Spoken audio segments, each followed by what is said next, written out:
The 1970s were an untamed era of cinema, an unpredictable decade where thrillers didn't just want to entertain you, they wanted to haunt you.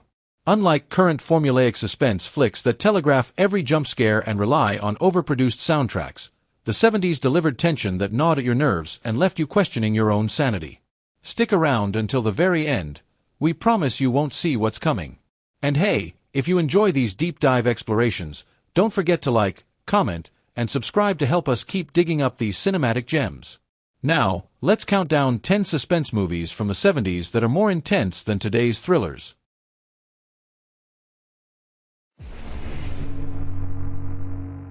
Spies, deception, and an assassin on the run. What more do you need? Scorpio pits Burt Lancaster's grizzled CIA agent against Alain Delon's younger, more ruthless operative in a deadly cat-and-mouse game. Directed by Michael Winner, this espionage thriller sidesteps flashy action in favor of brutal, realistic spycraft that makes Mission Impossible look like a theme park ride. The Cold War paranoia is palpable, the betrayals cut deep, and by the time the final scene rolls around, you'll be questioning who the real villain was all along. This is as close as most people ever get to the CIA. But you're going a lot closer, to a top-secret briefing inside. I want Cross, and I want him burned. McLeod wants me dead. I'll have to go deep, so you won't hear from me for a while. Where's Cross? How bad does he want me? All the way. So long, brother of mine. You've got 30 seconds to live.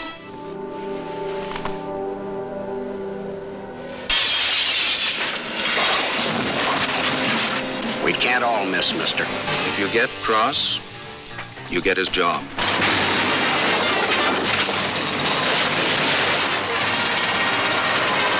They shot your wife.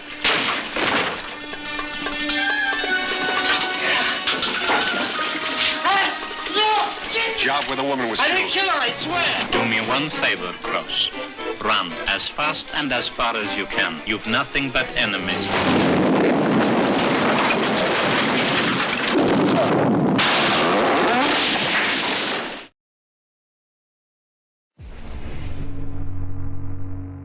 Paul Newman's return as Private Eye Lou Harper proves that sequels can sometimes outdo the original. The Drowning Pool trades the sun-drenched L.A. noir of Harper for the sweltering humidity of Louisiana, where corruption, blackmail, and murder lurk behind every southern drawl. The titular scene, where Newman's character is trapped in a rapidly filling water chamber, is a prime lesson in sustained tension. It's slow, it's agonizing, and it makes you wonder why the latest thrillers don't take the time to let suspense breathe instead of rushing toward the next explosion. Warner Brothers and First Artist presents Paul Newman as Harper in The Drowning Pool. Rivage, Louisiana is hot and damp. What you doing here? Well, I was walking down the street. You were seen in a state of undress in a motel room with an underage girl. The door is unlocked. Bull. Bull what? You got nothing in there. Paul Newman is just a guy trying to keep his head above water. And now he's in the drowning pool.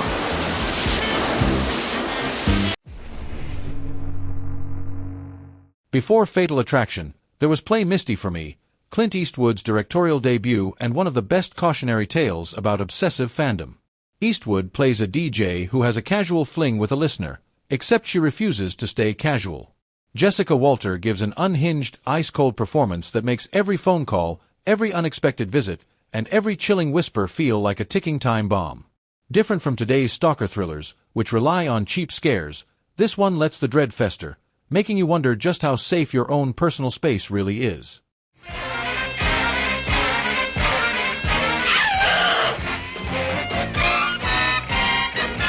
The next scream you hear will be your own.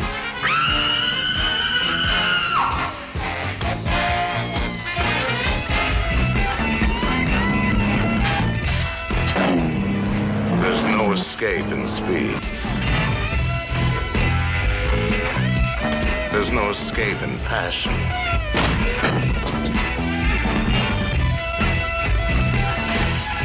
There's no escape from terror.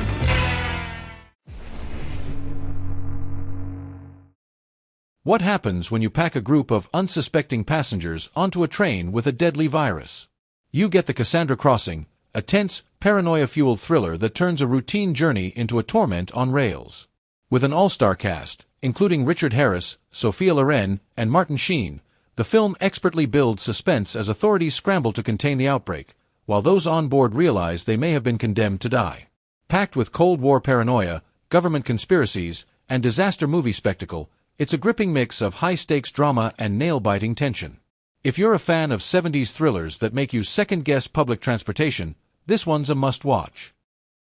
You think I'd purposely murder 1,000 people? Cassandra Crossing. I know you must see me as some sort of a monster.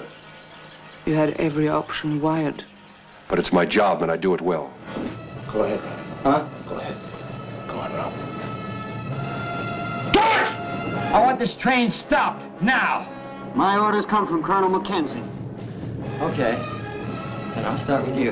1,000 lives are at stake here, including you and your men. Come in, Dr. Chamberlain. Hello! Any passengers attempting to escape from that train must be stopped. Send a plane to warn them. Put flares on the track. Give them a signal. We've got no choice. Yeah, we're going to die. The children. The girl over there. What's her Jennifer, name? stop it. Katerina. Stop it! But how can I? Stop it!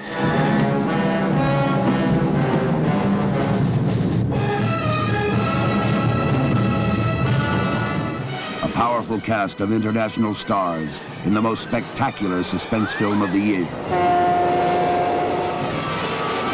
O.J. Simpson, Lionel Stander, Ingrid Thulin, Lee Strasberg, Sophia Loren, Richard Harris, Martin Sheen, Burt Lancaster as Mackenzie, Ava Gardner as Nicole, the Cassandra Crossing. Some films tell you everything. Others throw you into the fire and expect you to keep up. Figures in a Landscape belongs in the latter category. Robert Shaw and Malcolm McDowell play two escapees from an unnamed dictatorship, relentlessly hunted by a faceless helicopter in a desolate, sun-scorched wasteland. There's barely any exposition. You don't know exactly what they did, who's after them, or even where they are. The result is a non-stop existential thriller that feels more like a nightmare than a movie. Great. Black. Bat.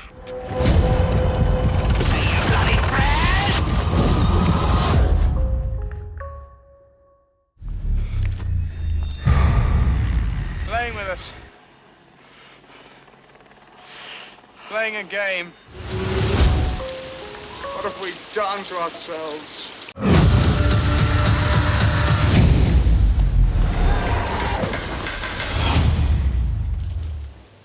Who's done it, Mac?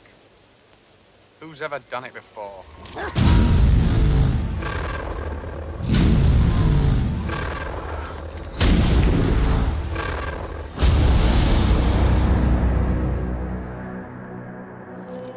We've already gone through some incredible suspense thrillers from the 1970s, and there are still more surprises ahead.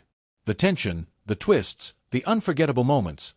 This decade truly delivered some of the finest films in the genre. Are you enjoying the list so far? Have any of your favorites made the cut yet?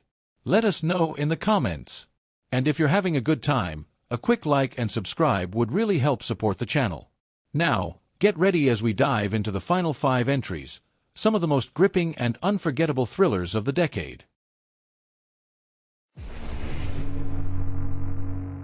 Michael Caine spent the 70s perfecting the art of playing a man on the edge, and The Black Windmill might be his most underrated thriller. Directed by Don Siegel, this tense espionage film has Caine's MI6 agent battling kidnappers, traitors, and the crushing weight of his own secrets. Far from recent overstuffed action thrillers, this one is cold, methodical, and dripping with slow-burn paranoia. And that windmill. Let's just say it's more than just a set piece, it's a harbinger of doom. Michael Caine in The Black Windmill. Should my grip relax on this trigger, it'll detonate enough explosive to rip your guts out. We were in the same cell block together. But I have a responsibility to 55 million other people. It's stuck! I can't get it over! Get it over! We want to know if you succeeded in penetrating the sabotage ring yet? He became the man everyone was after. And caught the man no one suspected. They're gonna kill him, aren't they? No!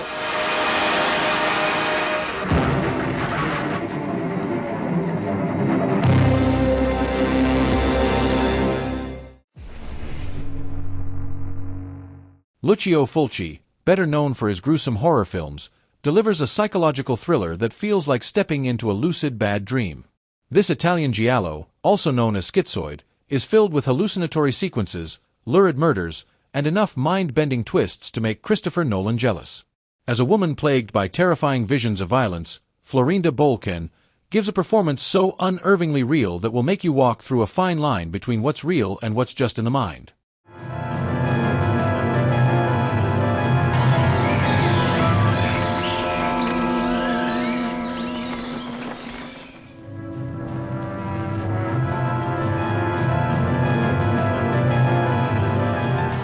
Hate, as personal as your own pulse.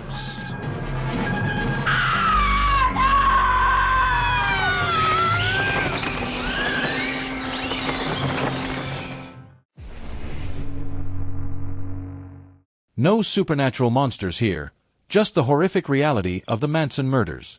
This made-for-TV movie is disturbingly accurate, capturing the chaos, manipulation, and sheer terror of Charles Manson's cult. Steve Railsback's portrayal of Manson is so eerily convincing that it's hard to separate actor from madman. And unlike modern true crime dramatizations, Helter Skelter doesn't romanticize the killers. It drags you into their nightmare and leaves you there. From the best-selling book that revealed every true and bloody detail, now comes the motion picture that has already shocked 100 million Americans. You say they're just a few? Well, there are many, many more. And they're running in the streets. They're all running in the same direction, and they're running right at you.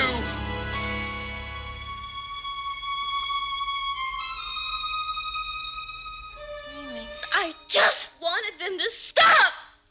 If you don't stop, I'll have you removed. I've got a little system. I just kept stabbing her till she stopped screaming. Call the next witness. Do you think I'm kidding? From the crimes that horrified the world. Oh, my God, Sharon. Now, Lorimar Productions brings to full life Helter Skelter, the #1 bestseller, the true story of the Charles Manson murders. Forget the 2017 remake. This original version is pure psychological warfare. Clint Eastwood plays a wounded soldier who finds refuge in an all-female boarding school, only to realize that he stumbled into a hornet's nest of repressed desires, jealousy, and vengeance. What starts as an opportunity quickly turns into a claustrophobic horror show, proving that the most dangerous traps aren't made of metal, they're made of human emotions.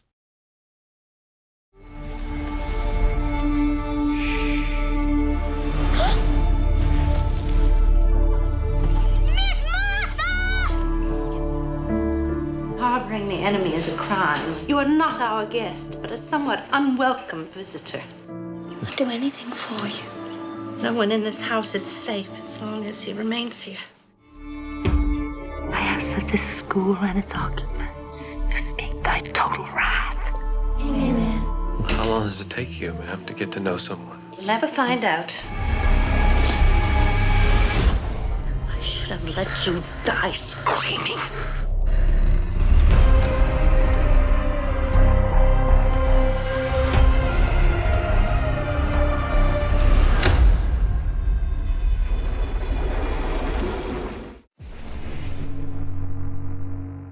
There's no debate. Straw Dogs is one of the most unrelentingly brutal thrillers ever made.